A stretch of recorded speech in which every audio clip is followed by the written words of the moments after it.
ने चूमा फंदा और जिसे कुर्बान किया, आगोश में जिसके सुभाष से निकले लश्कर हिंद बनाया था, फतेह सिंह और जोरावर ने दहलीज में जिसे ठुकराया था, संघर्षों में बुनियाद बनी जो आजादी के बोल की, सुलग रही थी गर्भनाल में शेखर के पिस्तौल की, और खिल रही थी रोम रोम में अशफाकुल्ला खान के, वही जवानी दौड़ रही है खून में हिंदुस्तान।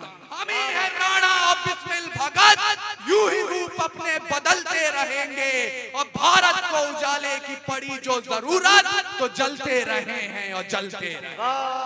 वो हालात जो जब बिगड़ते हैं तो गोंडा से अदम गोंडवी बनकर बोलते हैं, भुने काजू प्लेट में विस्की गिलास में, उतरा है रामराज विधायक निवास में। वो हालात जो जब बिगड़ते हैं तो लखनऊ से मुनव्वर राणा बनकर बोलते हैं कि दरबार में ओहदों की खातिर जब पैरों पे अना गिर जाती है, कौमों के सर झुक जाते हैं, चकरा के हया गिर जाती है।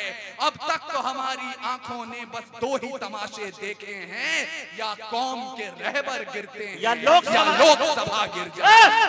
वो हालात जो जब बिगड़ते हैं तो इंदौर से राहत इंदौरी बनकर बोलते हैं कि उन्हें सूरज के घराने में रखा जाता है, हमें आखिरी खाने में रखा जाता है, जालिम को यहाँ एजाज दिए जाते हैं, मजलूम को थाने में रखा जाता है। रामधारी सिंह दिनकर, दुष्यंत कुमार और राहत इंदौरी की रिवायत की ओर से सतमलपुर की इस जिंदा जमीन को सलाम पेश कर रहा हूं, स्वीकार कर। इस मंच की सबसे छोटी, सबसे साधारण कलम हूं, सबसे छोटा काव्य पाठ आपके बीच करूंगा, और मुझे लगता है हिंदी डायस का इकलौता नाम यहाँ पर, तो मैं हिंदी माँ का बेटा अपनी मौसी उर्दू के घर आया हूं, तो मैं आपसे मोहब्बतों की ज्यादा उम्मीद रख रहा हूं। बिल्कुल ज्यादा गुफ्तगू नहीं करूंगा, जहां शायरा बैठी हूं, जहां इतने बड़े मुशायरे के नाम बैठे हों, ये तो नहीं कहता मैं कोई कवि कोई शायर, लेकिन 2 मिनट का वक्त दीजिएगा मुझे, और अगले 2 मिनट के बाद हजरात अगर आप अपने मोबाइल फोन अपने साथ लाए हैं, इस जगह का तापमान देखिएगा, 10 डिग्री उठ नहीं गया, तो यहाँ से बैठने के बाद मुझे क्या तापमान है भाई, तारीख गवाही देगी। मैं 2 पंक्तियों पर आपका और अपना दोनों का इम्तिहान ले रहा हूँ। ये जो 200-250 साल का संघर्ष है, जिसके बाद हमने 3000 जातियां, 3500 उपजातियां, 27 राज्य, 7 केंद्रीय शासित प्रदेश और 650 कबीलों का ये मुल्क तैयार किया। ये ऐसे ही नहीं हुआ था, तारीख गवाही देगी इस लाल हकीकत की। खाना खाना पे तलवारों की रणगान बनाया है। क्या बात है, तारीख गवाही देगी इस लाल हकीकत की, खाना खाना पे तलवारों की रणगान बनाया है, और खोद कर नाखून से गुलाम धरा को हमने बलिदानों की बुनियाद पे हिंदुस्तान बनाया। खोद कर नाखून से गुलाम धरा को हमने बलिदानों की बुनियाद पे हिंदुस्तान बनाया। और आप सोच रहे होंगे कि मुशायरे में हम यहाँ आए हैं तो वसीम भाई ने भी बात शुरू की तो तिरंगे पे ले गए, महबूबाओं की जुल्फों की बात होनी चाहिए, अपने बीते हुए दिनों को हमें याद करना चाहिए। पर मुझे क्षमा कीजिएगा, ये कमसिन सी कलियां, ये महकती हवाएं, ये पायल की छमछम जो पास बुलाएं, ये कमसिन सी कलियां, ये महकती हवाएं, ये पायल की छमछम जो पास बुलाएं, ये रुखसार की लाली, ये जुल्फों के साए, ये कमर की लचकन, ये गुंजित सदाएं। क्या ये कैसे कैसे तजुर्बे हैं भाई आपके, भाई आज पता चला। ये निगाहें हैं कि सीसी कैमरा है। ये कमर की लचकन, ये गुंजित सदाएं, ये मोहब्बत की बातें, ये महबूब की यादें, ये बुझते चरागों को बेशक हवा दें। इन्हीं की बदौलत है महफिल में रौनक, इन्हीं से वफा की अशरफी दमकती, इन्हीं से हिज्र की रातें हैं कटती, इन्हीं से जवानों की आंखें चमकती। पर हमें आग पीने दो जिंदा जवानों कि सूरज का हमको भरोसा नहीं।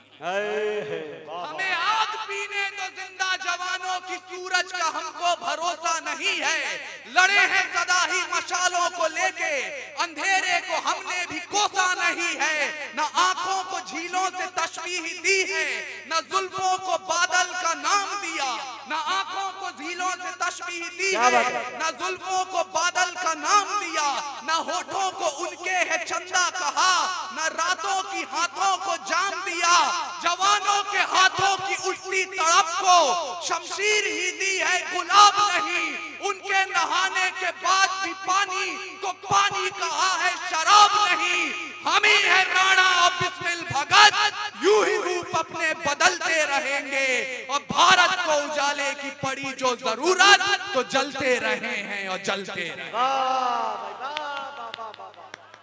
हम ही है राणा और बिस्मिल भगत, यूं ही रूप अपने बदलते रहेंगे, और भारत को उजाले की पड़ी जो जरूरत तो जलते रहे हैं और जलते रहेंगे।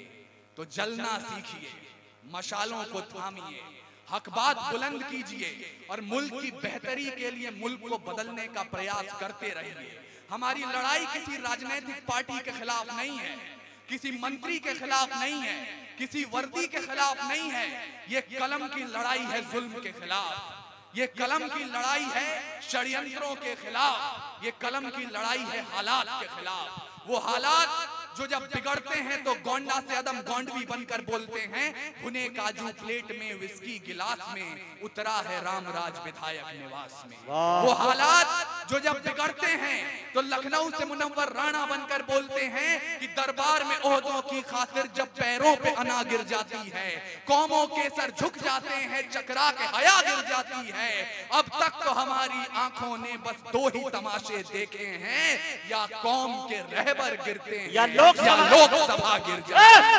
वो हालात जो जब बिगड़ते हैं तो इंदौर से राहत इंदौरी बनकर बोलते हैं कि उन्हें सूरज के घराने में रखा जाता है, हमें आखिरी खाने में रखा जाता है, जालिम को यहाँ एजाज दिए जाते हैं, मजलूम को थाने में रखा जाता है। ये हालातों को बदलने का प्रयास कर रहे हैं, और इन्हें बदलने के लिए अगर आप तैयार हैं तो मैं शुरू होना चाहता हूँ। 6 पंक्तियां अपना परिचय दे रहा हूँ, संभालिएगा। हास्य की भाषा नहीं लिखी है, ना ही गजल सुनाता हूँ, कविता लिखनी नहीं है आती, चीखे लिखते जाता हूँ। देश मेरा जल रहा है, आग लगी है सीने में, हुक्मरान सब व्यस्त दिखे हैं खून गरीब का पीने में, तो हिंदूवाद या इस्लाम का पक्ष नहीं मैं लाया हूँ, घायल भारत चीख रहा है, चीख सुनाने आया हूँ। घायल भारत चीख रहा है, चीख सुनाने आया हूं। और ये भारत आइए इस्तकबाल जी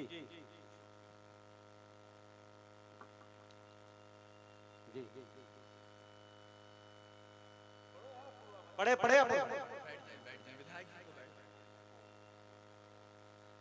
अशोक कुमार हमारे विधायक जी उर्फ मुन्ना तशरीफ लाए हैं, हम उनका स्वागत करते हैं। माशाल्लाह तमाम हमारे चीफ गेस्ट वगैरह तशरीफ ला चुके हैं, तमाम ही लोगों का कमेटी की तरफ से हम इस्तकबाल करते हैं। माइक पर एक अच्छा कवि इनकलाबी शायर आपके दरमियान है, दिलों को खोल कर सुने दोस्तों, जोरदार तालियों से इस्तकबाल करें इस कवि का, माहौल बनाया है।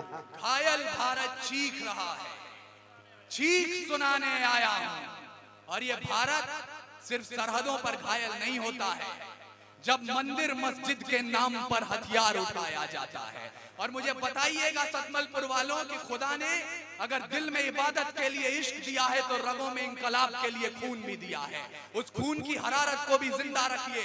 जब मंदिर मस्जिद के नाम पर हथियार उठाया जाता है, या दुध मुंहों को भी हवस का शिकार बनाया जाता है, जब मठों के मठाधीश भी क्रोध में आने लगते हैं, या मौलाना बारूदी पैगाम सुनाने लगते हैं, जब शाहरुख खान के बेटे को सजा कड़ी दी जाती है और अडानी पोर्ट की बात नहीं की जाती है, पेट्रोल की कीमत चढ़ते चढ़ते छूले आसमान को, पेट्रोल की कीमत चढ़ते चढ़ते छूले आसमान को, या लखीमपुर में सत्ता ने जब रौंद दिया किसान को, अरे न्यूज चैनलों ने भी जब जब राग दरबारी सीखा है, तब तब भारत जख्मी होकर मेरे जरिए चीखा। अच्छा है भाई, बाप। मैंने बहुत बचपन में शिव ओम अंबर साहब को सुन लिया था कि या बदचलन हवाओं का रुख मोड़ देंगे हम, या खुद को वाणी पुत्र कहना छोड़ देंगे हम। और जिस दिन भी सच लिखने में कांप गई कलम, कागज को फाड़ देंगे, कलम तोड़ देंगे। तो इसलिए आदरणीय विधायक जी और थाना प्रभारी महोदय, आप लोग जहां हो, इस भाषा को इसलिए सुनते रहिएगा क्योंकि अगर ये आवाजें जिंदा रहेंगी तो हिंदुस्तान के इंकलाब की मशालें जिंदा रहेंगी। और मैं आप लोगों से भी गुजारिश करना चाहता हूं, मैं निराशा बांटने नहीं आया हूं। ये सरकारें, ये सियासत, ये सत्ता का गुरूर, ये विपक्ष की कमजोरी 5 साल, 10 साल, 15 साल की है। भारत देश 5000 वर्ष पुरानी सभ्यता है, भूलिएगा मत। जब पूरी दुनिया को चिन्ह ज्ञान तो छोड़िए, अक्षर ज्ञान नहीं था, हमने 4 वेदों की रचना कर दी थी। इस मिट्टी की कोख से निकला एक पत्थर जिसे कोहिनूर कहते हैं, उसे खरीद सके इतनी हैसियत पूरी दुनिया की दौलत में नहीं थी। और तो और सिकंदर की शमशीर में इतना फौलाद नहीं था, उसके किसी भी सैनिक के पांव की इतनी औकात नहीं थी कि इस मिट्टी के एक भी जर्रे के माथे पर विराजमान हो जाए। तब जाकर अल्लामा इकबाल ने लिखा, यूनान और मिस्र रोमा सब मिट गए जहां से, कुछ बात तो है कि हस्ती मिटती नहीं हमारी, सदियों रहा है दुश्मन दौरे जहां हमारा, सारे जहां से अच्छा हिंदुस्तान। और आपको सोचना होगा, आपको समझना होगा कि वो क्या बात है। कुछ बात तो है कि हस्ती मिटती नहीं हमारी। वो क्या बात है कि पिछले 900 सालों में शक, हूर, तुर्क, तातार, कुषाण, यवन, चंगेज, पठान, मंगोल, मुगल, डच, फ्रांसीसी, पुर्तगाली और अंग्रेज आकर चले गए, हिंदुस्तान अभी भी जिंदा है। वो कारण मैं आपको बता रहा हूं। आप दुनिया भर के साहित्य पढ़ लीजिए, जिस धर्म ने, जिस सभ्यता ने उन पर हुकूमत किए, साहित्य को उसका रंग दे दिया, उसकी भाषा दे दी। अकेले हिंदुस्तान का साहित्य कहता है कि मंदिर में दाना चुगकर चिड़िया मस्जिद में पानी पीती थी। मैंने सुना है राधा की चुनरी सलमा बेगम सीती थी। एक रफी था, महफिल में रघुपति राघव गाता था, एक प्रेमचंद जो बच्चों को ईदगाह सुनाता था। वो हिंदुस्तान देखना चाहते हैं हम, लेकिन हमारी जवानियों को आज लगता है कि आधी रात को नाइट क्लब में हाथ में बियर की बोतल लेकर ठुमके लगाना जवानी का मतलब है। क्षमा कीजिएगा, ऐसा नहीं है। खुदी राम ने खुददारी से हंसकर जिसका दान दिया, भगत सिंह ने चूमा फंदा और जिसे कुर्बान किया, आगोश में जिसके सुभाष से निकले लश्कर हिंद बनाया था, फतेह सिंह और जोरावर ने दहलीज में जिसे ठुकराया था, संघर्षों में बुनियाद बनी जो आजादी के बोल की, सुलग रही थी गर्भनाल में शेखर के पिस्तौल की, और खिल रही थी रोम रोम में अशफाकुल्ला खान के, वही जवानी दौड़ रही है खून में हिंदुस्तान। क्या बात है, बहुत अच्छे भाई। वही जवानी दौड़ रही है खून में हिंदुस्तान के। लेकिन इस जवानी में कलकत्ते में जो होते हुए देखा है, इसने मणिपुर में जो होते हुए देखा है, आप बच्चों को लाख अहिंसा पढ़ा लीजिए, प्रत्यक्ष क्या है मैं बता रहा हूं। बाज का खतरा सदा रहा है चिड़ियों की मुस्कानों पर। क्या बात है, इस बात को रेखांकित कीजिएगा। लाख अहिंसा का पाठ पढ़ाएं आप, पर बाज का खतरा सदा रहा है चिड़ियों की मुस्कानों पर, और दीपक भारी नहीं पड़े हैं आंधी और तूफानों पर। क्या बात। आज तलक तो भेड़ियों ने प्रीत के गीत नहीं गाए, घोर अमावस की रातों से जुगनू जीत नहीं पाए। अरे ताप सूर्य का ताल ठोक कर सुबह की ओस से जीता है, सिर्फ कहानी किस्सों में कछुआ खरगोश से जीता है। बिन परवाज के चिड़िया पर तनिक नहीं इतराती है, हाथ जोड़कर मधुमक्खी भी छत्ता नहीं बचाती है, और अंबर की नपाई जैसे पंखों से की जाती है, शहद के छत्ते की रक्षा भी डंकों से की जाती है। इसलिए डंक मारना भी सीखिए। सुने जवानी बिहार की भी, दोनों मुट्ठी भींच के राह रोकिए तूफानों की तलवारों को खींच के। अरे परिवर्तन का नया उजाला केवल मशाल ही लाएंगे, और चिराग जलाकर इनकलाब ना आए हैं ना आएंगे। आप सबके बड़े और हमारे भी आदरणीय रजा साहब यहाँ आ गए। उन्हें मैंने देखा तो उनकी कही एक बात मुझे याद आई। आज जब मैं उनके साथ बैठा था तो उन्होंने फरमाया कि आज उंगलियां उठा दी जाती हैं एक कौम पर और कह दिया जाता है कि ये कौम उस पार चली जाए।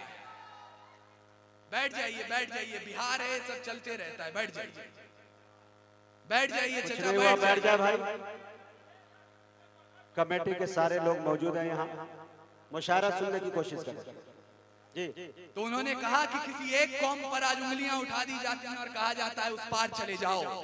मेरे बड़े भाई नजमे हसन यहाँ बैठे हैं। हम ये संघर्ष उस समय से कर रहे हैं जब इसका शुरुआती दौर था। आज ये पौधा पनप कर पेड़ हो गया और कहा जाता है कि उस पार चले जाओ, कोई एक कौम हिंदुस्तान से प्यार नहीं करती। तो रजा साहब का कहा हुआ वाक्य है, मैं यहाँ कोट कर रहा हूँ। उन्होंने कहा कि आप तो वंदे मातरम बोलते हैं, भारत माता की जय बोलते हैं, चले जाते हैं, सिर्फ जुबान से बोलते हैं, लेकिन एक सच्चा मुसलमान जो 5 वक्त की नमाज पढ़ता है, जब नमाज पढ़ने के बाद अपना माथा मादरे वतन की मिट्टी से छुआ देता है तो हर बार वंदे मातरम बोलता है। वाह क्या बात। और मेरी रगों में एक हिंदू माँ का खून बह रहा है। उसके बाद भी मैं आपसे कहना चाहता हूं, जितना मैंने इस्लाम को समझा है और कुरान को समझा है, कुरान में लिखा है अगर पानी की कमी हो और नमाज अदा करनी हो, आप उससे पहले वतन की मिट्टी से वजू कर लें, तब भी नमाज कबूल हो।